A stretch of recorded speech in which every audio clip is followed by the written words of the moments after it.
Hola, bienvenidos. Estamos en nuestro podcast más de cine. Soy Álvaro Panadero, productor de Herederas, guionista y actor. Yo soy Fran Jiménez, productor de cine, y hoy estamos aquí con Melina León.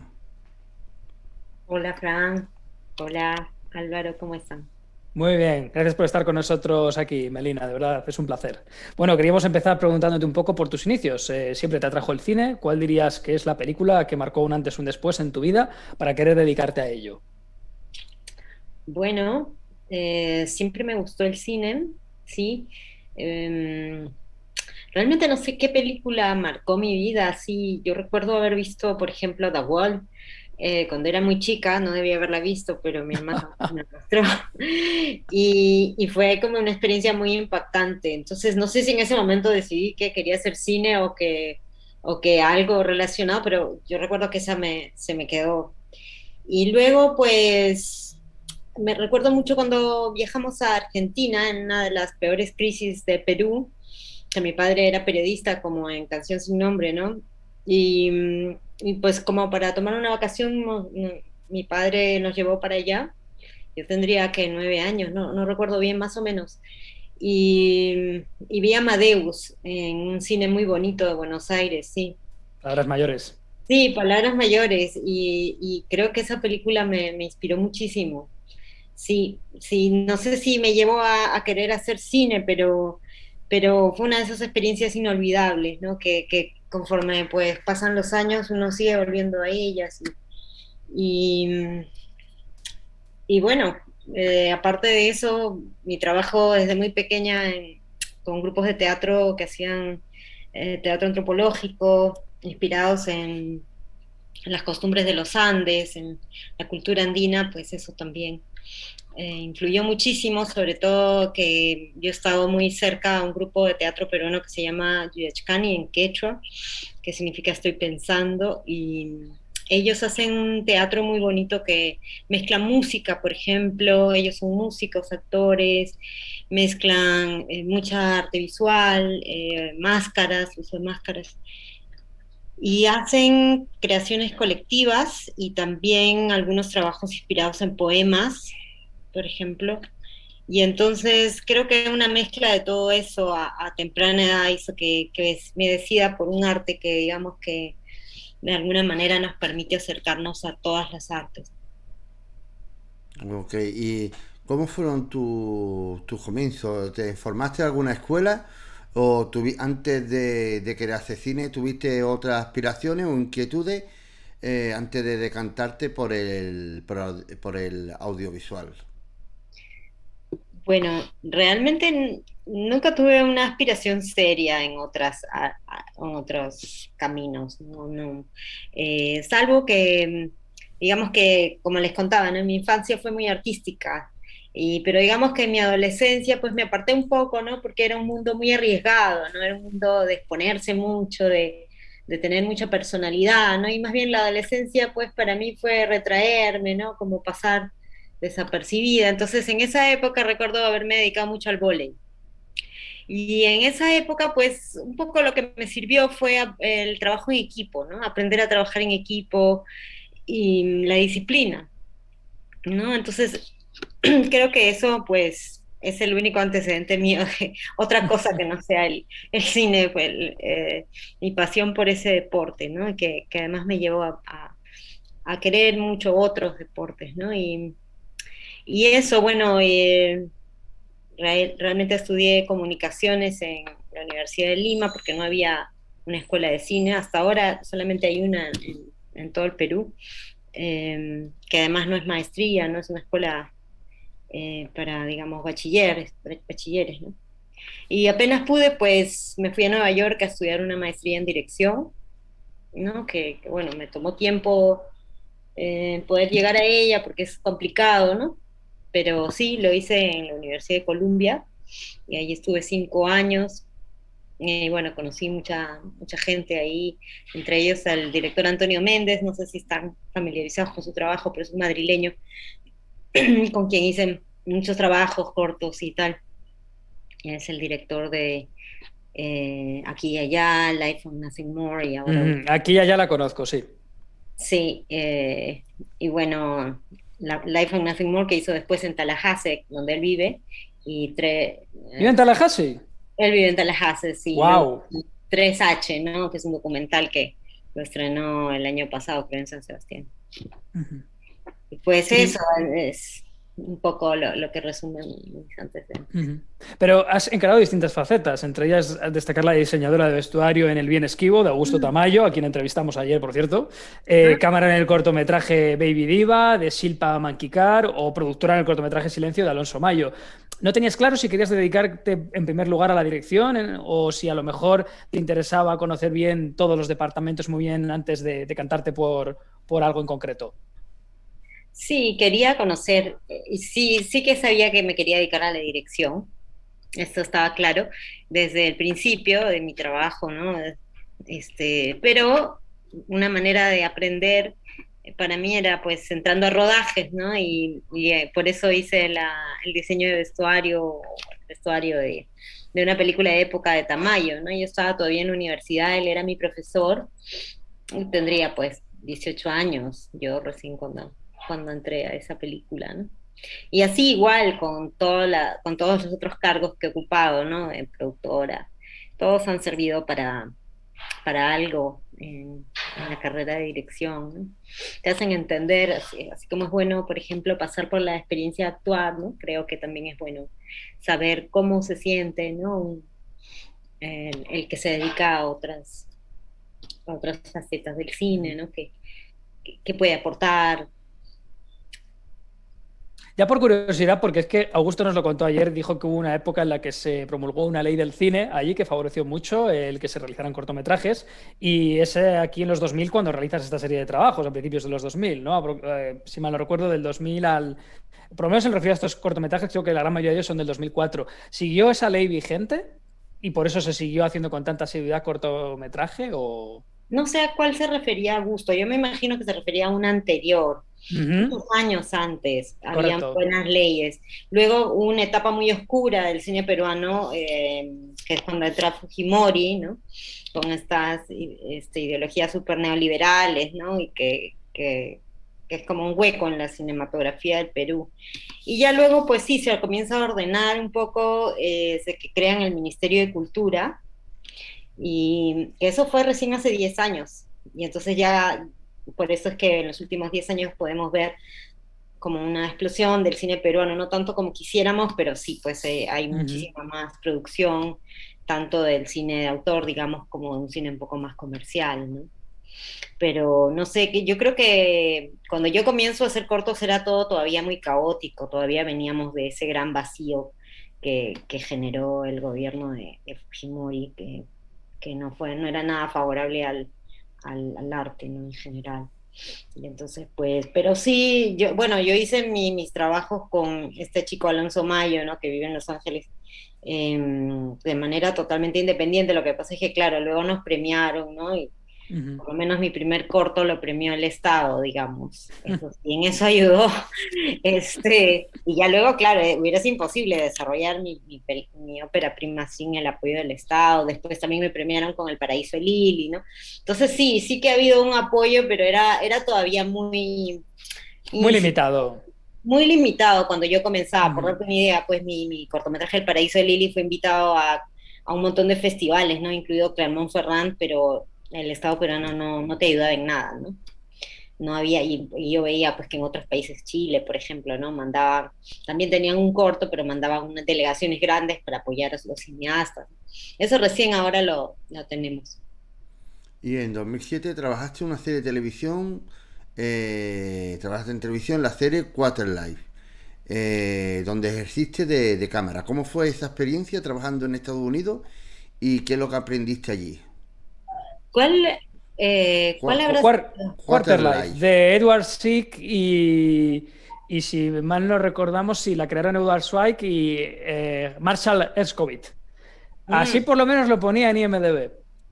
Creo que hay un error ahí No. en IMDb, probablemente sea un error, o si ha sido algo muy pequeñito, porque yo cada vez que he hecho cámaras para cosas muy chiquitas, o para amigos, o porque necesitaba el trabajo, y eran cosas... Te situaron como cámara B, de hecho, en IMDb. Probablemente sí, ¿Verdad? Shilpa Antikar, que es una muy buena amiga mía, y cada vez que necesitaba una cámara de urgencia, probablemente si ella está involucrada, pues me debe haber citado, sí.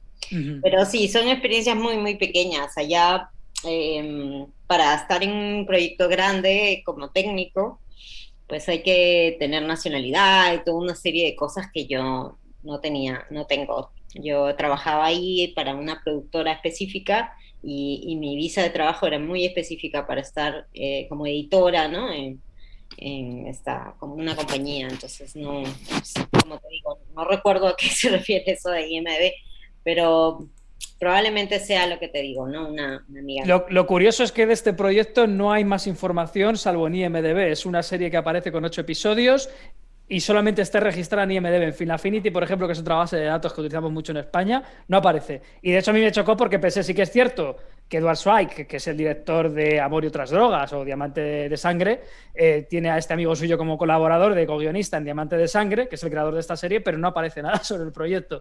Pero bueno, como lo vimos, dijimos, anda, mira, pues vamos a preguntarle acerca de esta experiencia. Sí, es muy raro, no, no, de verdad que no, yo Es, me acordaría, ¿no? Por ejemplo, hay un proyecto ahí chiquitito que puso mi amiga de Diva, no sé cuánto. Cositas así, yo me acuerdo, Texte Amy, por ejemplo, porque estoy ahí de asistente de dirección, pero no, de este no, ni siquiera lo había visto en IMDb, pero bueno.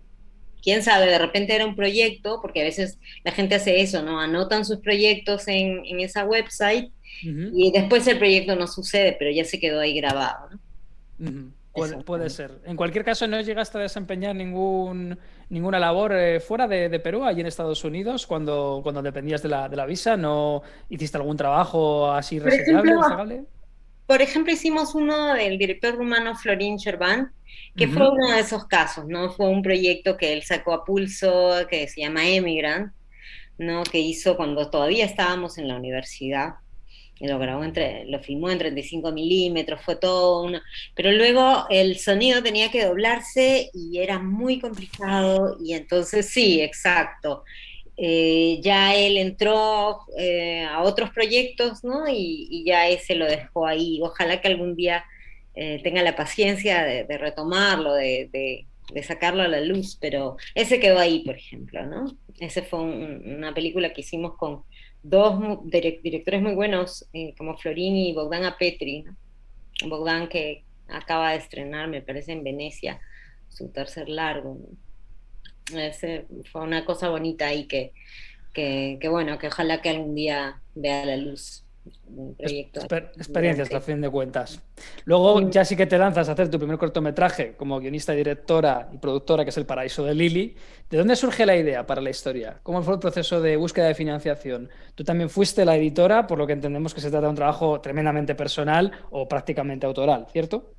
Sí, sí, bueno, fue mi corto de graduación de la Universidad de Columbia y pues fue tortuoso financiarlo, como te digo, el apoyo del Estado peruano es muy, muy chiquito, entonces tuve que juntar dinero de aquí y de allá, fue loco porque además hicimos Super 16 milímetros y la inspiración de ese corto es un poco mi vida, es un poco mi entorno, es un entorno que en algún momento tuvo mucho que ver con la izquierda, o tiene mucho que ver con la izquierda del Perú, con en algún momento mi hermano pensó, nunca lo hizo, pero pensó unirse a una guerrilla y entonces es un poco autobiográfico, ¿no? Pero es una ficción a fin de cuentas.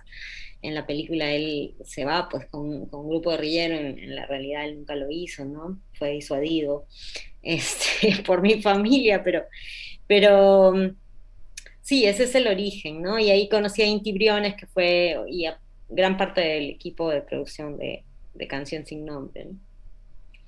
Y bueno, ese es el corto que te digo, ¿no? Que tuvo alguna repercusión, por ejemplo, estrenamos en el New York Film Festival, que es importante, ¿no? Pero en esa época, pues era, todavía recién se estaba formando digamos, la comunidad cinematográfica y el apoyo del cine en el Perú, ¿no? Entonces era como, bueno, logramos lo que logramos, pero ya no, no Yo, tuvo suficiente promoción. Yo lo vi ayer porque vi que estaba en abierto en Vimeo y me gustó mucho, me parece un cortometraje muy maduro, de verdad, y además creo que hace un retrato de la infancia muy peculiar. A mí me gustó mucho la separación por capítulos y me divirtió mucho, la verdad, y partes con mucho humor en realidad también, a pesar de lo que creo que se está haciendo es un retrato social hasta cierto punto del contexto histórico del momento. Sí, ese es un tono al que me gustaría volver, ¿no? Después de un drama tan fuerte como Canción sin nombre, me quedo con muchas ganas de hacer una película, bueno, que también tenga Los actores están todos geniales, diriges muy bien actores, están todos geniales. Gracias, gracias. Y bueno, recuperar ese tono, ¿no? Que es serio, pero a la vez tiene momentos graciosos, ¿no? Eso Ujú. sí, aprecio, sí. Y además ahí está Tommy, ¿no? Sí, que Tommy, es actor también de Canción sin nombre, es el periodista, sí. claro, claro. Sí, es un corto que le tengo mucho cariño. Y ya te digo, fue un parto eso. Fue grabar en Super 16. De hecho, Antonio Méndez llevó las latas de cine, 17 latas de cine al Perú, y todo el equipo de la universidad, los lentes y la cámara de 16, bueno, fue buenísimo. Y luego pues regresar con las latas porque en Perú ya no había dónde revelarlas, Madre creo que mía. no hubo, eh, porque recuerdo que todo el mundo me decía, yo las llevaba a Argentina. Bueno, yo me las llevé a Nueva York y luego pues esperar, porque costaba un montón de dinero revelar eso, ¿no? Pasarlo a digital para poder editarlo. Esperar ahí en medio del calor fue tortuoso, un par de meses creo que logré reunir el dinero para poder revelar ese material, ¿no? Pero claro, en el calor era como prender todo el día el aire acondicionado, no fue fácil. Y bueno, al final se hizo y la verdad es que fue maravilloso estrenarlo en el Festival de Nueva York, que es uno de los festivales más hermosos que hay, ¿no? Además que ese año pues estuvo Almodóvar con Broken Embraces, ¿cómo se llama? Los abrazos Brazos rotos. rotos, sí.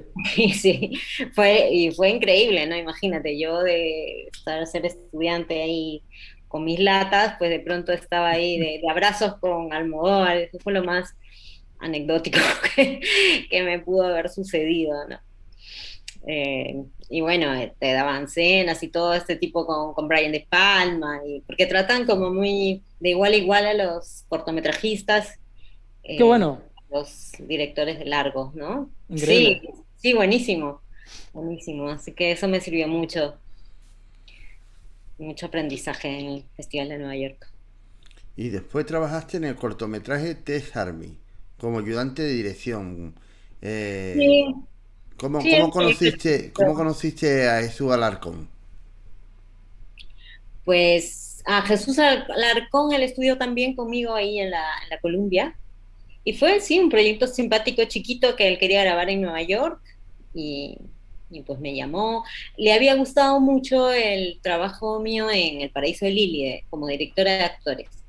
Y entonces quería un poco de consejo más que este trabajo del asistente de Sí, dirección que de rodaje. organiza, que de Ujú. rodaje, ¿no? Sí, quería como un poco ahí de feedback sobre los actores y eso. Y por eso me llamó, ¿no?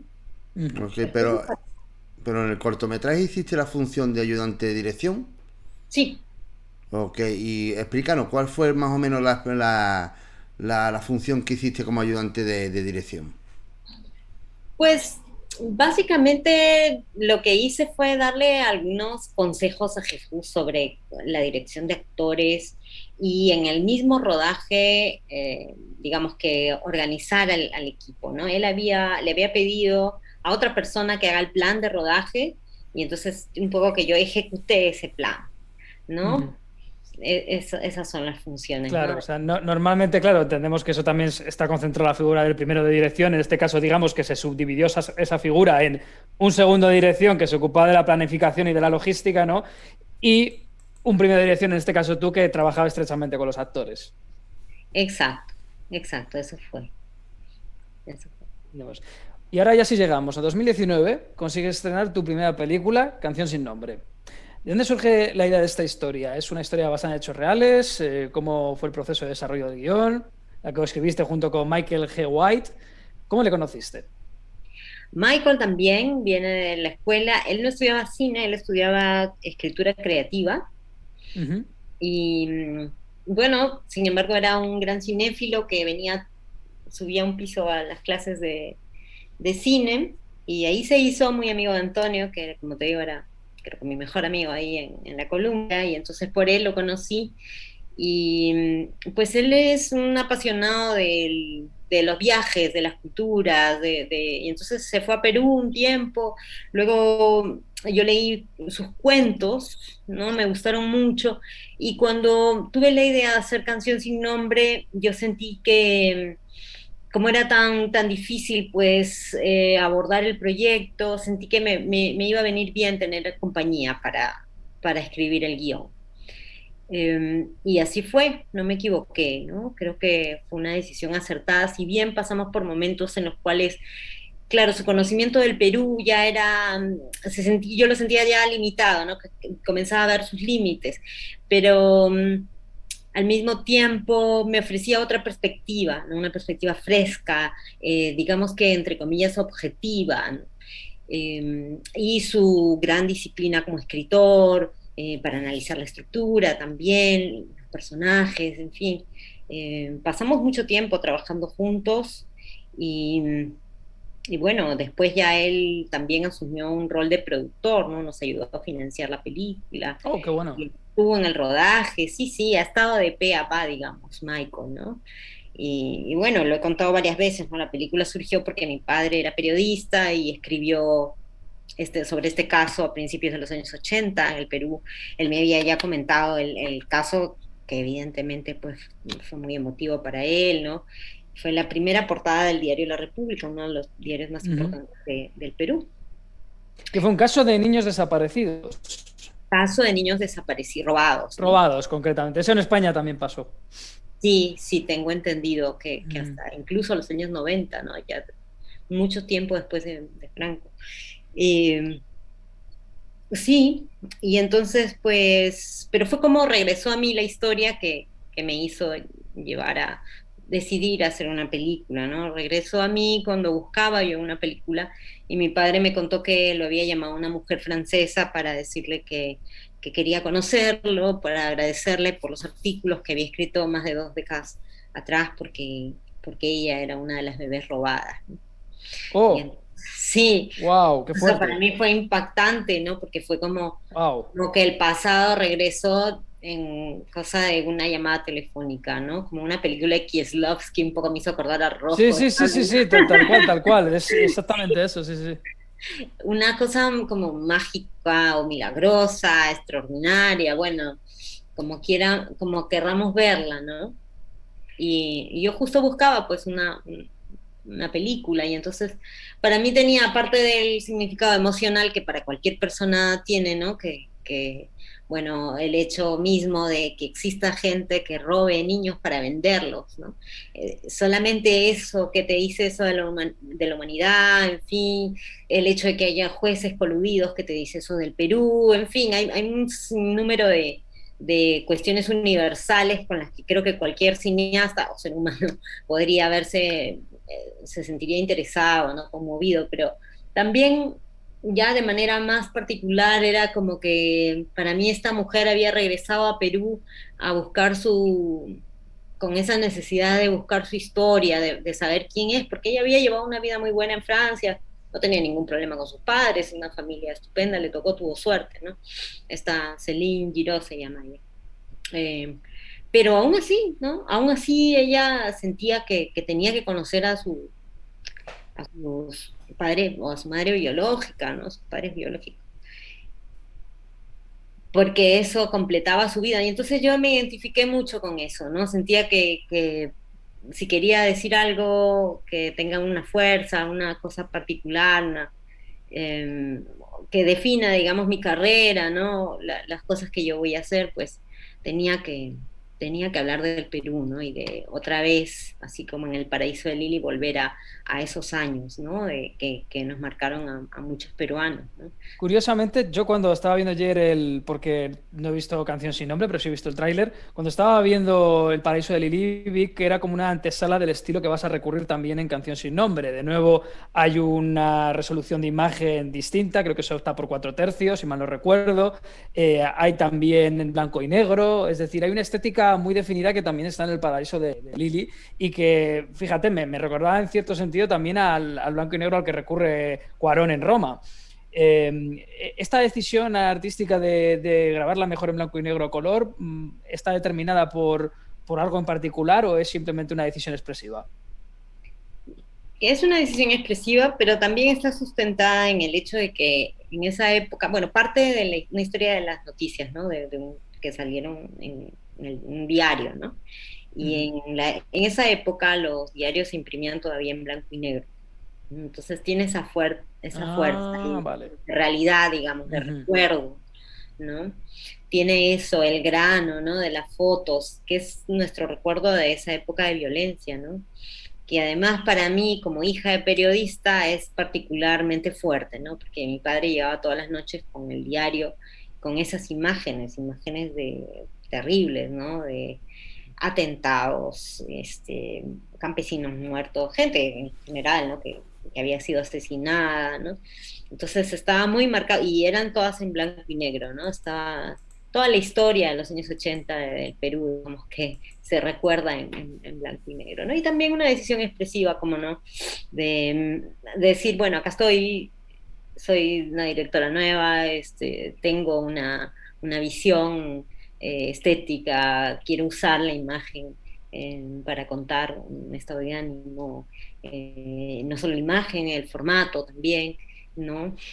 Es como una especie de declaración de estética, digamos, también, ¿no? Ok, ¿y cómo fue el proceso de levantar esta película? Una canción sin nombre. Bueno, ¿Fue autoproducida? ¿Buscaste ayuda? Y, y bueno, me imagino que hacer una película allí en Perú tiene que ser totalmente una heroicidad y más siendo una mujer. sí, sí, ha sido difícil, ha tomado mucho tiempo. Lo primero fue ganarnos el fondo del Estado, que demora mucho en salir porque cada vez somos más cineastas y bueno, a pesar de que se han elevado ¿no? los montos y ahora está mucho más organizado con ministerio y todo, aún así, pues no, se duplican los fondos por decir algo, pero se sextuplican el número de cineastas, ¿no? Y Augusto entonces, nos contaba, perdona que te interrumpa, que sí que es cierto que se han duplicado los fondos, pero que claro, que muchas veces lo que pasa es que la gente no sabe presentar bien la documentación, en muchos casos. también, seguramente, además que yo intentaba hacerlo desde Nueva York, porque yo vivía allá. Entonces era como triplemente caótico porque en esa época no se hacía todo online, entonces lo mandaba a imprimir y sabe Dios cómo se presentaban esas carpetas. Sí, había que presentar los guiones impresos. Ahora ya todo es por internet, es más fácil, pero en esa época, pues lo que terminé decidiendo fue regresar a Perú y hacerlo todo yo, ¿no? Y de hecho, cuando regresé, todo fue bien y ganamos, ¿no? El 2014, me parece. O sea, que Ganamos la producción, ¿cuándo empieza realmente? ¿La preproducción? ¿En 2013? bueno, el 2014 ganamos el fondo, ¿no? Y la película se filmó el 2017 todavía. Wow. Aunque sí, demoramos porque, claro, era solamente un tercio del dinero, lo que te da el Estado peruano. Claro. Entonces luego hubo que hacer una coproducción, hicimos con España, ¿no? Por ejemplo, ganamos el Fondo Ibermedia. Ibermedia, claro. Claro, el programa Ibermedia nos ayudó, fue increíble eso. Luego, pues, el ICA también entró y así. Luego hicimos hasta un Kickstarter, ganamos Gracias. el fondo de Jerome Foundation y así, sumando. Y finalmente, pues, tuvimos, la película la compró un muy buen agente de ventas que está basado en Francia, instalado en Francia, que se llama Luxbox. Y ellos tenían una pequeña coproducción con Suiza, con Borcadre. Y así fuimos sumando, ¿no? Y además Además, os la está distribuyendo Begin Again, que es una distribuidora importante aquí en España. Again en España, sí, y bueno, tenemos Y distribución la peli mundial, aquí en ¿no? España está en filming. Ya llegó a Filming, sí, Ujú. hace poquito entró a Filming. Sí, bueno, y está en Netflix, en HBO de Europa del Este, en Movie, están en muchos sitios, Amazon. Que bueno, o sea, que al final, después de tanto esfuerzo, mereció la pena. Ahora la gente conoce la película al final. Sí, sí, ha estado, bueno, desde que entró a la quincena de realizadores de Cannes, pues sí, fue importante porque yo soy la primera mujer de Perú que fue invitada al festival y entonces eso llamó mucho la atención, ¿no? Como dijo Fran, en efecto, ¿no? Ya pues es difícil producir, dirigir en Perú, pero ya para una mujer pues cada vez nos damos más cuenta, ¿no? De todos los obstáculos, de todo lo que, de cómo está conformada la industria, incluso en países pues como Estados Unidos, en Europa también, ¿no? Entonces, pues en Latinoamérica se siente aún más, ¿no? Esa estructura patriarcal que, bueno, poco a poco estamos tratando de cambiar, ¿no? Ujú. ¿Y cómo es estar en Cannes? ¿Qué impacto tiene allí? O sea, ¿qué ha supuesto para ti el poder estar allí? Bueno, es pasar del anonimato a la luz, ¿no? Es así de simple. Es así de simple, pasar de que te conoce un pequeño grupo de gente, ¿no? Que sabe y cree en ti, confía en tu trabajo, porque le gustó tu corto, porque, ¿no? A que te conozca muchísima gente, ¿no? Mucha gente que quiere trabajar contigo, que quiere que te llama para hacer películas, ¿no? Y que está interesado en escuchar tu nuevo proyecto. Es Entonces, bien fuerte. has salido de Cannes con algún proyecto debajo del brazo? Bueno, no de Cannes, pero sí que gracias a que Canción Sin Nombre tuvo tan buena reputación, digamos, fue tan difundida, sí que, claro, me llamaron no desde el mismo Cannes, pero después, ¿no? La vio un Ujú. productor de República Dominicana y me llamó, también me han llamado de Estados Unidos, pero este que te digo de República Dominicana es el más concreto, ¿no? En Estados Unidos también tengo algunas posibilidades. Pero bueno, están todavía por, por ver si suceden, ¿no? Esta otra sí ya tengo incluso un contrato para hacer un guión y todo eso. Enhorabuena, fantástico. Enhorabuena. Bueno, Y ganaste en el Festival de Tesalónica. ay, eso fue hermoso, sí, es un festival muy importante, ¿no? Y haberme llevado ahí mejor dirección fue emocionante. La verdad es que sí, fue hermoso. Y Sí, sí. también ganaste también en el Festival de Huelva, de cine iberoamericano. Sí, sí, bueno, creo que el primer festival que ganamos fue en Múnich. Ganamos el premio a mejor director emergente, ¿no? Y de ahí hemos ganado 42 premios. Entonces, sí, entre Tesalónica, Huelva, hemos ganado en Palm Springs. Wow. Luego ganamos mejor película en Suecia, el Festival de Estocolmo. ¿No? Ha sido, sí, una cantidad de premios bonito porque además repartido por todo el mundo casi, ¿no? Ujú. De las películas que de actualidad yo creo que es una de las que está teniendo mayor impacto ahora del cine peruano, probablemente. Sí, sí, definitivamente representamos a Perú al Oscar, lamentablemente no ganamos y ahora viene el Goya, ¿no? Estamos Ujú. representando Bueno, a pues Perú. mucho ánimo porque seguro que os nominan. Ojalá, vamos a ver. ¿Y cómo fue, Melina, el trabajo con los actores rodando la película? ¿Cómo consigues? Porque lo que te dije, a mí El Paraíso de Lili me parece que tiene una dirección de actores muy buena, están todos muy naturales, muy creíbles. Yo me creo desde el minuto uno que son una familia. ¿Cómo fue en el caso de Canción sin Nombre? Bueno, sí, gracias por eso, ¿no? Creo que es uno de los puntos fuertes de mi trabajo, ¿no? Me gusta mucho trabajar con actores.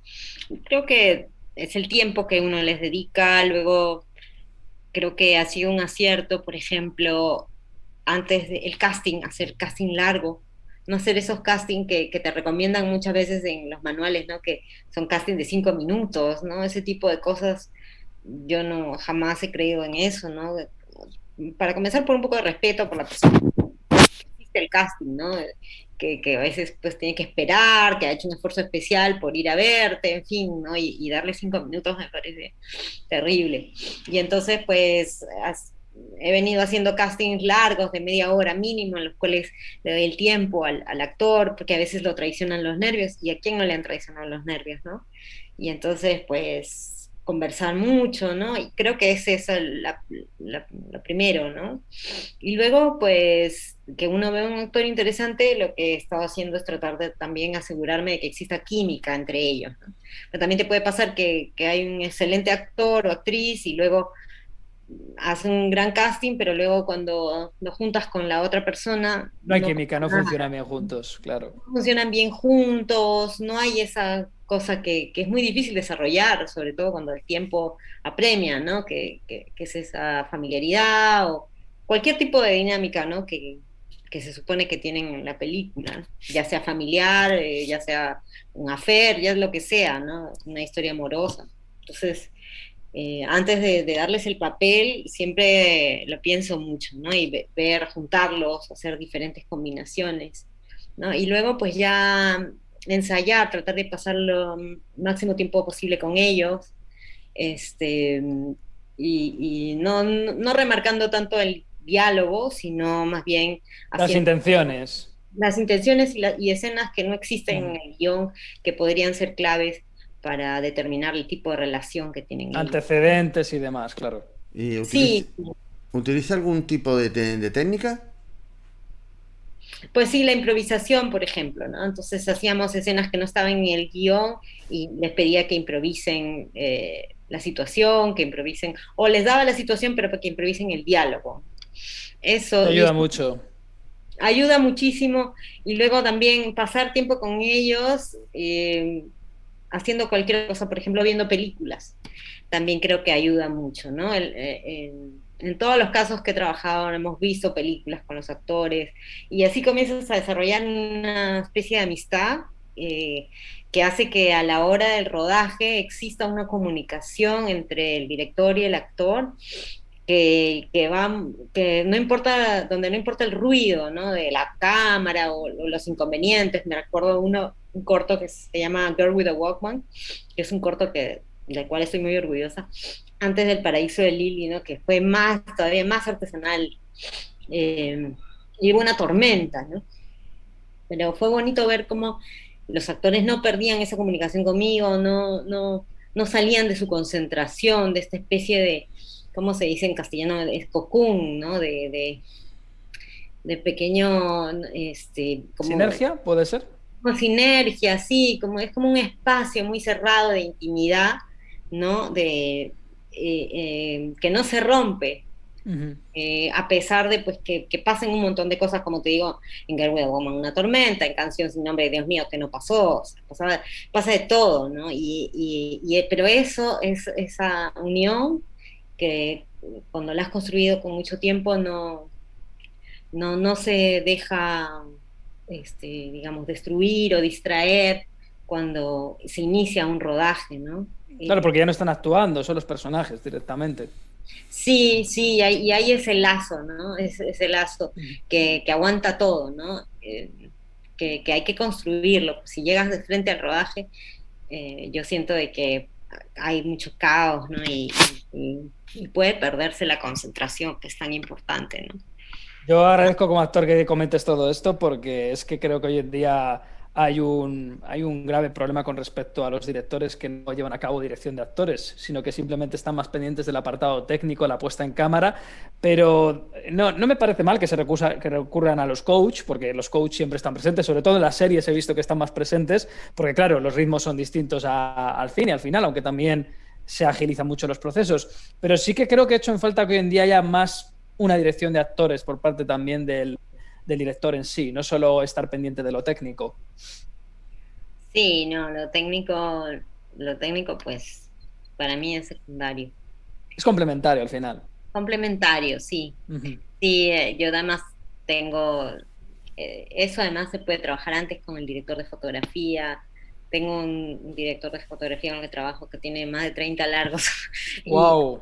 sí, sí, yo creo que ya una vez que uno define un poco el estilo y lo dibujas y lo sueñas, ya es cuestión de que también dejar que el director de fotografía cree y también abrirse a la observación, ¿no? Pero creo que no consigo a un director que se desapegue de los actores. Porque el trabajo con el director de foto, digamos que él ya directamente te entiende y sabe cuál es la visión que tú quieres y tu visión sobre todo estéticamente. Sí, tenemos mucho de eso que también lo hemos trabajado antes, ¿no? Desde la preproducción hemos conversado mucho sobre nuestros recuerdos, sobre películas. Tampoco es que nos hayamos entendido de un momento a otro, ¿no? Sino que es un largo proceso de amistad y de compartir, ¿no? De ver obras, me refiero a cuadros, ¿no? De ver películas juntos. Entonces, igual que con los actores, más allá de machacar y llevar al aburrimiento y agotar una historia, no se trata de eso, ¿no? Se trata de más bien recordar, ampliar, inspirarse, ¿no? De otras fuentes, música también, como no, recuerdos personales, ¿no? Cosas muy, muy, eso, muy íntimas, ¿no? Que uno va compartiendo conforme crece la amistad, ¿no? Y, y puede hablar, ¿no? De cosas así tan cercanas, ¿no? Ujú. Así hemos ido construyendo Canción Sin Nombre, ¿no? Porque Inti también, el director de fotografía, también creció en el Perú, ¿no? Él es peruano, chileno, un poco brasilero ahora. ¿Y le parecía bien este enfoque desde el primer momento de llevarlo en blanco y negro, con esa relación de aspecto de pantalla y demás, ¿no? Sí, en la relación de aspecto yo tenía un poco de temor pedirle, ¿no? Porque por lo general, pues el director de fotografía le gusta, ¿no? Le gusta el formato grande, ¿no? El Bueno, formato... pero en este caso yo creo que está justificado hasta cierto punto por esa visión anacrónica que tú querías dar, por así decirlo, y hasta cierto punto revisionista, ¿no? Del Perú de aquella época. Sí, está justificado, pero claro, no dejaba de yo temer a su reacción, ¿no? Pero sí, lo del blanco y negro estaba dado desde tiempo atrás y a él le parecía obvio, ¿no? Que esa era la decisión adecuada. Además, porque hay un lado práctico, ¿ah? También hay un lado práctico. Los recursos de la película son muy, pero muy limitados, ¿no? Entonces, para hacer una película de época, Claro, el blanco y negro lo que te ayuda es que es como un filtro casi que te imbuye en el pasado y ayuda en gran medida que el vestuario, el diseño de producción, pues vayan en la misma dirección, claro.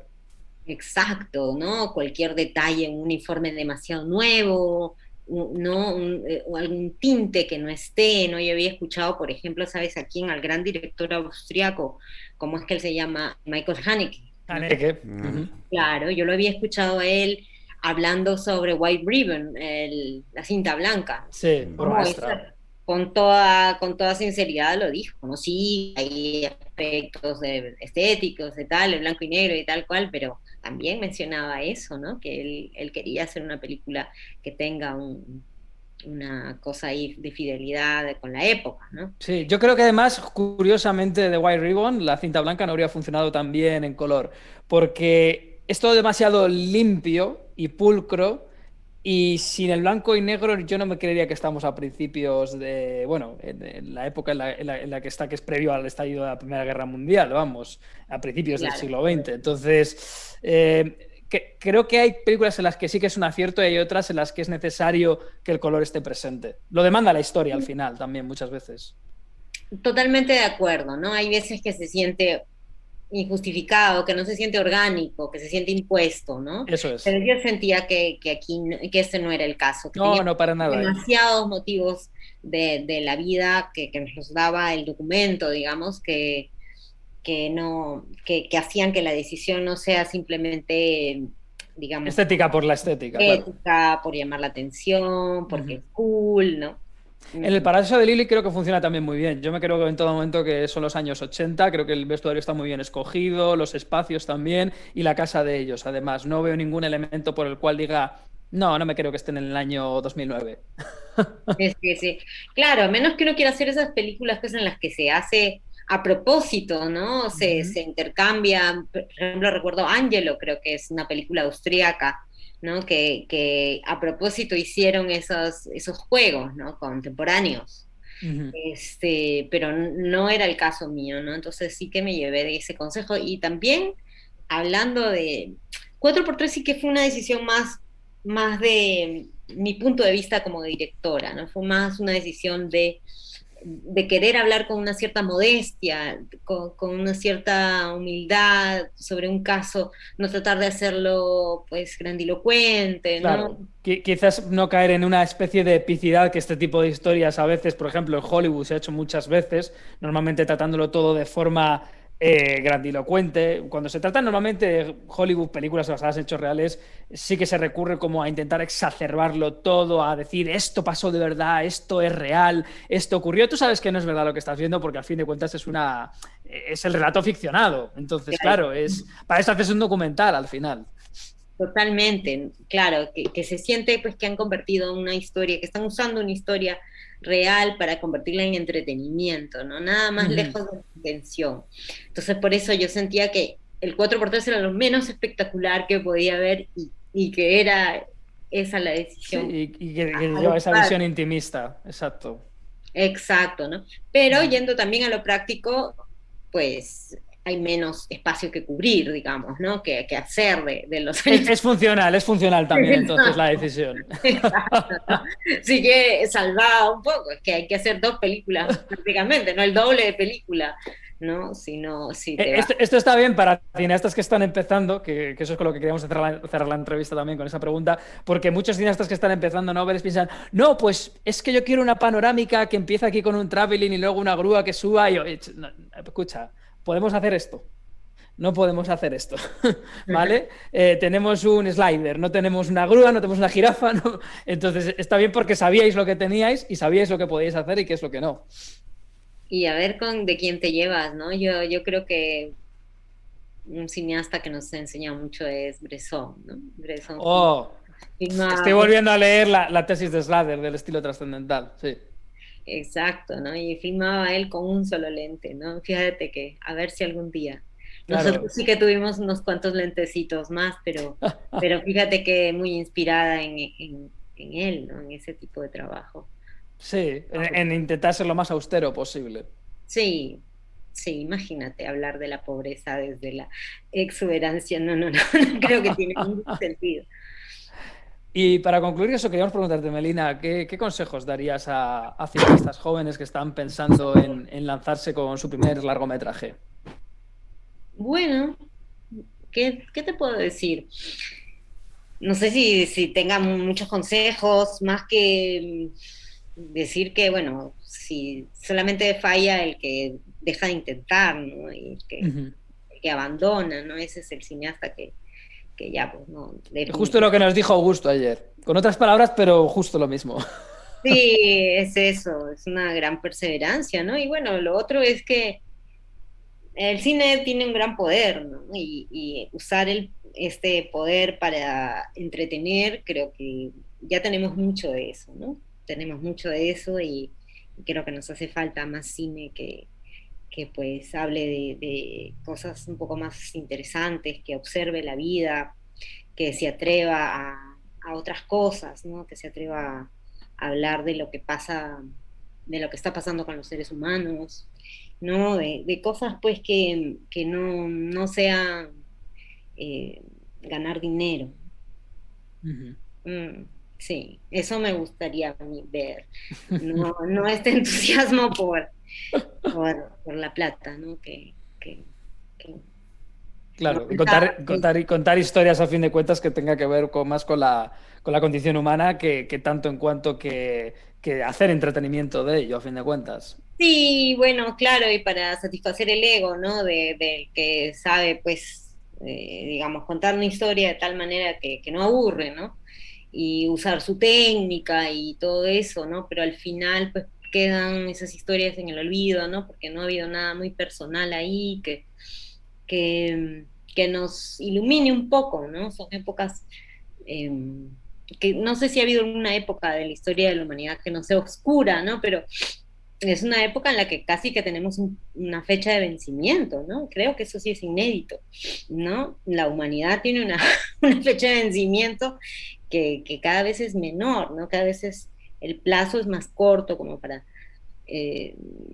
salvar el planeta, ¿no? Entonces, creo que esa es una circunstancia que inédita, que nos tiene que llevar a usar el cine para pensar, ¿no? Para sentir, para cambiar, ¿no? Y bueno, si no lo vemos, nosotros, ¿qué podemos pedir, no? A otros que se dedican a otras cosas. Pues muchas gracias por esta entrevista, Melina. Ha sido todo un placer, de verdad, compartir tus experiencias con nosotros y con los que nos vean. Muchas gracias a ustedes por darnos esta ventana. Muchas gracias por asistir aquí a esta entrevista, Melina. Bueno, espero que haya otra ocasión. Oh, por supuesto, claro, faltaría más y cuando esté la entrevista te lo haremos saber. Gracias, Álvaro. Gracias, Frank. Un placer conocerlos. Mucho gusto. Nos vemos. Chao, chao.